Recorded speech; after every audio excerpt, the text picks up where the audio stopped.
Dr. Castleberry here with our final thoughts, breaking down, as opposed to Breaking Bad, Stuart Hall's encoding decoding model. Okay, so we have in our week 3 readings the primary text Hall wrote, and then what we have to help us understand the primary reading is a secondary reading, right? Chapter 8 of Communication Theory and Millennial Popular Culture, which takes Stuart Hall's encoding decoding model and attempts to decipher it, to translate it for us in a consumable type way by using an ongoing example of television, specifically the televisual text Breaking Bad.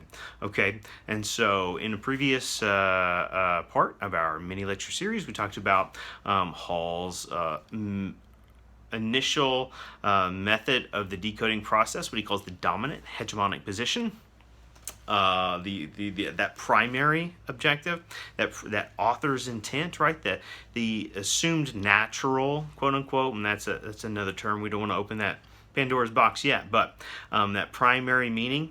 And then we also talked about the negotiated position, right? That understanding that differing audience receptions exist. Okay, and so what we mean by that is audience members, whatever that means, if it's a reader of a magazine or a viewer of a news show or the various people that share things on the same social media platform, they have different interpretations of the content we come across.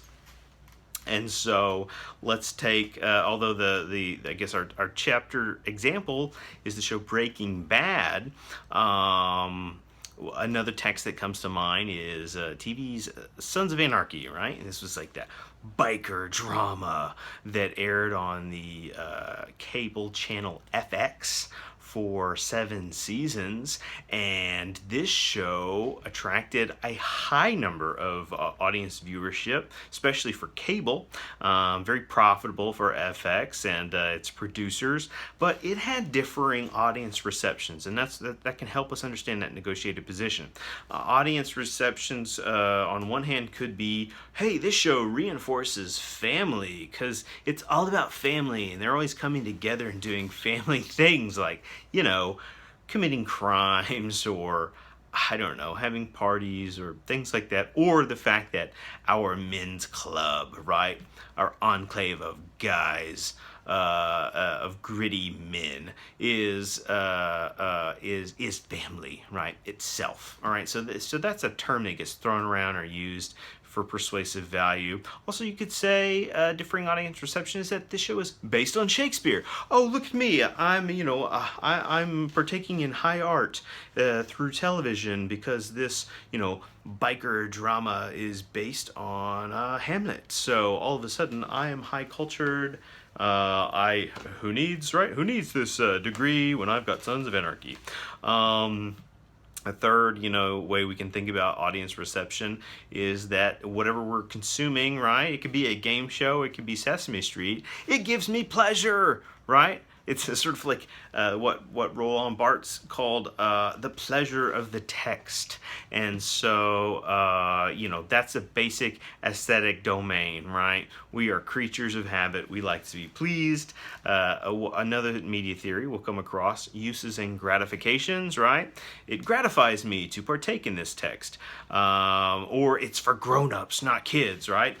Or we might even want something because it's quote-unquote popular, right? That's a funny term because it can mean everybody likes it, or that could simply mean like it's a buzzworthy show that only the TV critics are talking about, but somehow I feel left out if I'm not consuming it as well.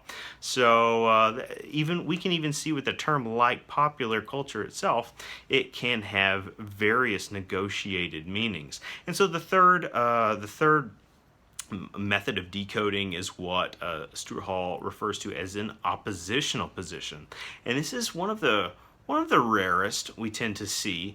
Most of us tend to decode or process popular culture at that dominant hegemonic or negotiated position, but the oppositional position is reading a text against its intent. Okay, so we talked about this week a little bit about 007, right? James Bond, the James Bond series.